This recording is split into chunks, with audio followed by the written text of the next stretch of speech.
Circus കമ്പനിയിൽ നിന്നാണ്. എൻ്റെ പണവും പോയി, കുരങ്ങനെയും കിട്ടിയില്ല. സർക്കസ് കമ്പനിയുടെ മുതലാളി.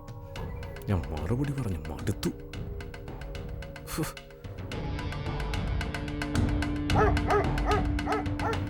ഇതിനെല്ലാം കാരണക്കാരാ കുട്ടികളാണ്. അവന്മാർ എന്നെങ്കിലും എൻ്റെ കയ്യിൽ കിട്ടും. ഒരൊറ്റ ബോംബിനെല്ലാത്തിനും തീർക്കും ഞാൻ.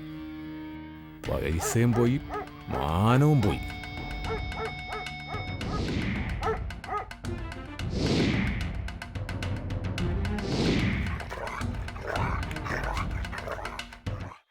രേണുകയുടെ പിറന്നാളിന് പൊന്നൻ എന്താ കൊടുക്കുക?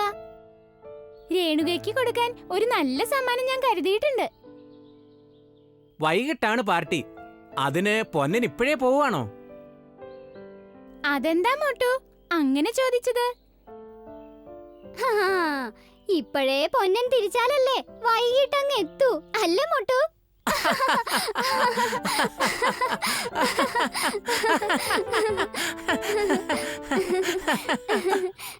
അല്ല പൊന്നനെല്ലാ കൂട്ടുകാരെയും പരിചയപ്പെട്ടോ? അതിനൊക്കെ പൊന്നനെ സമ്മതിക്കണം. എത്ര പെട്ടെന്നാ നമ്മളുമായിട്ട് പരിചയപ്പെട്ടത്. അതല്ലേ പൊന്നന്റെ മിടുക്ക്. പൊന്നന്റെ ഈ ഭംഗിയുള്ള തലയും ഈ കൊമ്പും ഒക്കെ കാണുമ്പോ ആരാ ഇഷ്ടപ്പെടാത്തത്? മൊട്ടു, അപ്പൊ ഞാനോ? ഞാൻ സുന്ദരനല്ലേ? കൊള്ളാം, പാച്ചു സുന്ദരൻ തന്നെ.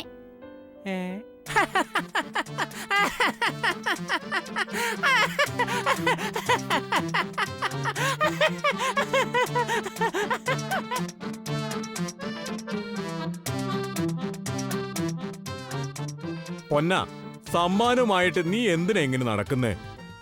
ഞങ്ങൾ ആരെങ്കിലും നിന്നെ പാർട്ടിക്ക് കൊണ്ടുപോകുമല്ലോ. ഒരുപാട് ദൂരമുണ്ട്. അതുപോരെ? എനിക്കത് ഇഷ്ടമല്ല. ഞങ്ങൾ ഉറുമ്പുകൾ സ്ഥിര ഉത്സാഹികളാ. സാരമില്ല, ഞാൻ കൊണ്ടുപോകാം. രേണുകയുടെ വീട്ടിലേക്ക് ഇനിയും കുറേ ദൂരമുണ്ട്. ഞാൻ പറഞ്ഞില്ലേ ചെമ്പാ, എനിക്ക് ഒറ്റയ്ക്ക് പോകുന്നതാ ഇഷ്ടം. അതുകൊണ്ടാ. അല്ലാതെ ചെമ്പം വിചാരിക്കുന്ന പോലെ അല്ല. ഇതൊക്കെ പറഞ്ഞാലും ചെമ്പം വരുന്നില്ലേ? ഉണ്ട്, ഞാൻ വരുന്നുണ്ട്. എനിക്ക് ആ സുന്ദരിയെ ഒന്ന് കാണണം. അവളെയും കൂട്ടി ഞാൻ ഉടനെ അങ്ങ് എത്തിയേക്കാം. ആ, നിങ്ങൾക്കൊക്കെ പെട്ടെന്ന് അവിടെ എത്താമല്ലോ. അതുപോലെയാണോ ഞാൻ? നടന്ന് അവിടെ എത്തുമ്പോഴേക്കും. പൊന്നാ, നിന്നെ ഞാൻ കൊണ്ടുപോകാമെന്ന് പറഞ്ഞതല്ലേ? വരാത്തത് എന്റെ കുറ്റമല്ലല്ലോ. വളരെ നന്ദി, വളരെ നന്ദി.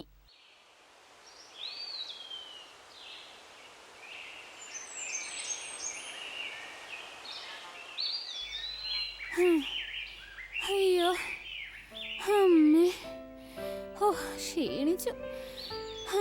എപ്പോഴങ്ങ് എത്തോ?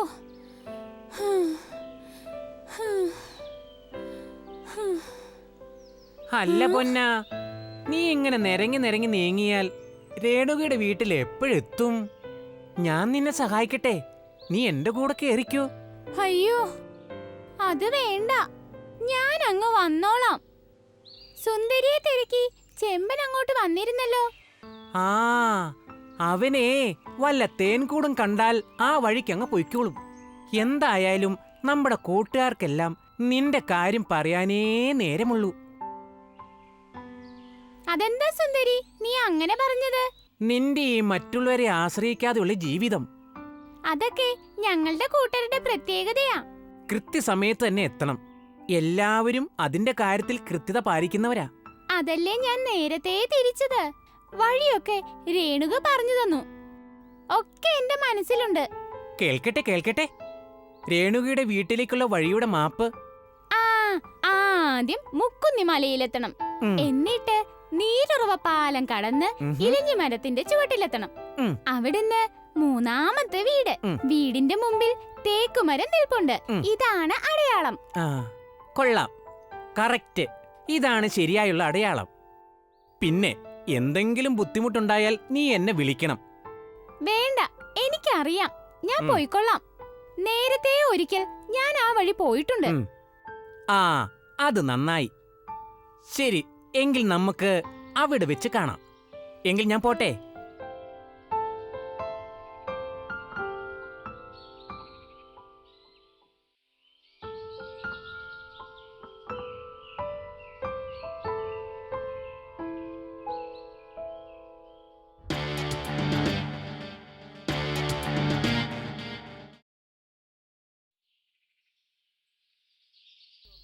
ഉം. ഉം. ഹാ, വല്ലാത്ത ചൂട്. അല്പൊന്ന് വിശ്രമിക്കാം. രേണുകയുടെ വീട്ടിലേക്ക് ഇനി അല്പം കൂടിയല്ലേ ഉള്ളൂ. എന്തായാലും ഒന്ന് വിശ്രമിക്കാം. ഉം. തേടിയ വള്ളി കാലിൽ ചുറ്റി. ഇതാണ് അവരുടെ പുതിയ ചങ്ങാതി.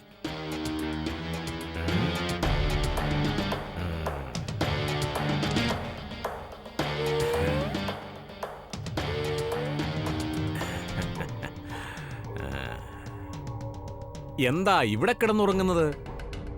നല്ല ക്ഷീണമുണ്ടല്ലോ. കുടിക്കാൻ എന്തെങ്കിലും വേണോ? അല്ല, ആരാ? എനിക്ക് മനസ്സിലായില്ലല്ലോ. ഞാൻ ഇതുവരെ കണ്ടിട്ടില്ലല്ലോ. ആ, ഞാൻ നിങ്ങളുടെ ഒരു മിത്രമാണ്. അല്ല, ഞങ്ങളുടെ ഒക്കെ എന്ന് വെച്ചാൽ? എന്ന് വെച്ചാൽ മാത്യുവിന്റെയും രേണുകയുടെയും പിന്നെ എല്ലാവരുടെയും. എന്നിട്ട് അവരാരും പറഞ്ഞിട്ടില്ലല്ലോ ഈ മിത്രത്തെ പറ്റി. അത് പിന്നെ അത് സാരമില്ല. അവരെ ചിലപ്പോ ഞാൻ പറഞ്ഞതും മറന്നുപോയി കാണും. എന്താണ് നിങ്ങൾ പറഞ്ഞത്? എന്നെ ആരെയും പരിചയപ്പെടുത്തണ്ടെന്ന്. ഞാൻ സ്വയം പരിചയപ്പെടുത്തിക്കൊള്ളാം. ഓ, അങ്ങനെയാണോ? ശരി, എന്തായാലും കണ്ടതിൽ സന്തോഷം. നിങ്ങളെ പരിചയപ്പെടാൻ കഴിഞ്ഞല്ലോ. അല്ല, എന്താ കയ്യിലൊരു പൊതിയുമൊക്കെയായി? കൂട്ടുകാരനാന്ന് പറഞ്ഞിട്ട് കാര്യമൊന്നുമില്ല. നിങ്ങളിതൊന്നും അറിഞ്ഞില്ല അല്ലേ? അല്ല, അത് പിന്നെ ഞാൻ അറിഞ്ഞു. ഞാൻ കുറച്ചു നാളായിട്ട് ഇവിടെ ഇല്ലായിരുന്നു, വേറൊരു സ്ഥലത്തായിരുന്നു. അതുകൊണ്ട് അറിയാൻ പറ്റിയില്ല. ഒരുപക്ഷെ അവരെനിക്ക് ഫോൺ ചെയ്ത് കാണും. രേണുകയുടെ പിറന്നാളാണിന്ന്. അതിനുള്ള സമ്മാന പൊതിയാ ഇത്. അപ്പോ മറ്റുള്ള കൂട്ടുകാരൊക്കെ എവിടെ? അവരൊക്കെ നേരത്തെ പോയി. ഞാൻ ഇങ്ങനെ പതുക്കെ പതുക്കെ ഇഴഞ്ഞു പോവുകയാണ്. നിങ്ങൾ വരുന്നില്ലേ? കൊള്ളാം. പിന്നെ ഞാൻ വരും. അത് പിന്നെ പറയണോ? എനിക്ക് ഒരു സഹായം ചെയ്യുമോ? അത് പിന്നെ പറയണോ? നിങ്ങളുടെ ചെങ്ങാതിയല്ലേ ഞങ്ങൾ. എന്താ ഞാൻ ചെയ്യേണ്ടത്? ഞാനേ രേണുവിന് കൊടുക്കാൻ ഒരു സമ്മാനം തന്നുവിടാം. അതൊന്ന് രേണുവിനെ ഏൽപ്പിക്കണം. ആഹാ, അതെന്താ? നിങ്ങൾ വരുന്നില്ലേ? എനിക്ക് അത്യാവശ്യമായി ചില കാര്യങ്ങൾ ഇവിടെ ചെയ്യാനുണ്ട്. നിങ്ങൾ ഇവിടെ ഒന്ന് നിൽക്കണം. ഞാൻ വീട് വരെ പോയി സമ്മാനപ്പൊതിയുമായി ഇപ്പൊ വരാം. താമസിക്കരുത്, വേഗം എത്തണം. ഞാൻ ഇതാ വരുന്നു.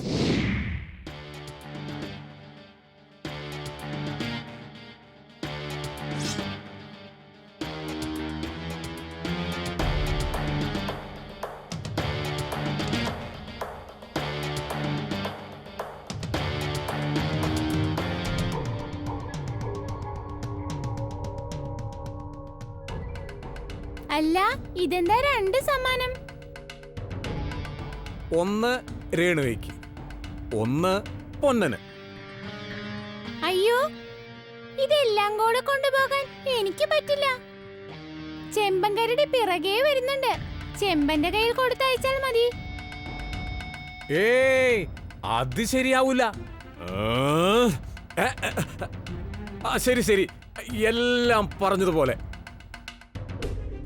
ഇത് രേണുവയ്ക്ക് കൊടുത്തേക്ക്. പൊന്നനുള്ള പൊതി ഞാൻ ചെമ്പന്റെ കയ്യിൽ കൊടുത്തുവിടാം. എനിക്ക് അല്പം ധൃതിയുണ്ട്. എങ്കിൽ പിന്നെ നമുക്ക് പിന്നീട് കാണാം. ഞാൻ പോയിക്കോട്ടെ.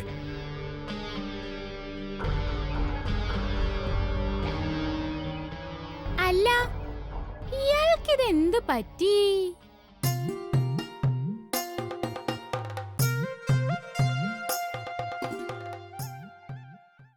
ഓരോ ജന്മദിനവും നമ്മെ ഓർമ്മപ്പെടുത്തുന്നത് ദൈവമഹത്വമാണ്. നമ്മുടെ ജന്മം കൊണ്ട് ദൈവത്തെ നാം എത്ര മഹത്വപ്പെടുത്തിയെന്ന് ഈ തരത്തിൽ നാം ചിന്തിക്കണം. ശരിയല്ലേ? ആട്ടെ, നമ്മുടെ പുതിയ ചങ്ങാതിയെ കണ്ടില്ലല്ലോ. ഞാനിവിടെ ഉണ്ട് ഗുരുജി. ഗുരുജി, ഇന്ന് പൊന്നന്റെ കയ്യിൽ ഒരാൾ രേണുകയ്ക്കൊരു സമ്മാനം കൊടുത്തയച്ചു. ആരാണ് ഈ അജ്ഞാതനായ രേണുകയുടെ സുഹൃത്ത്? അത് തൊപ്പി വെച്ച ഒരാളാ. നമ്മുടെ എല്ലാവരുടെയും സുഹൃത്താണെന്നാ അയാൾ പറഞ്ഞത്. അത് തൊപ്പിക്കാരനായിരിക്കും പൊന്ന. അത് തൊപ്പിയൊക്കെ തലയിൽ വെച്ച് ഒരു നരച്ച കട്ടിമീശക്കാരനല്ലേ?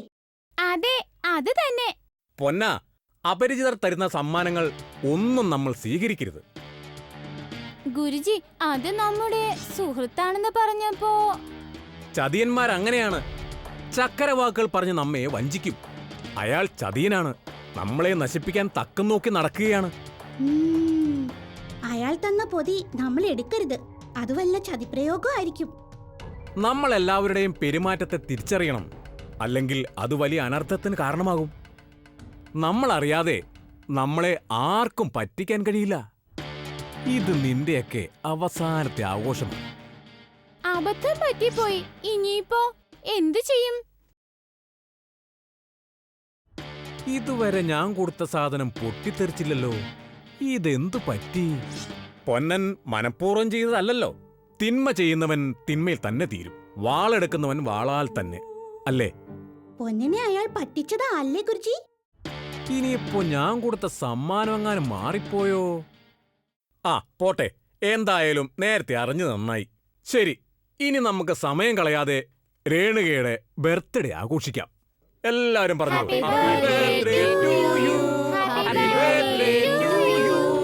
ദൈവമേ, ചതിച്ചോ? ഇനി ഇതെങ്ങാനും ആണോ ബോംബ്? അമ്മേ,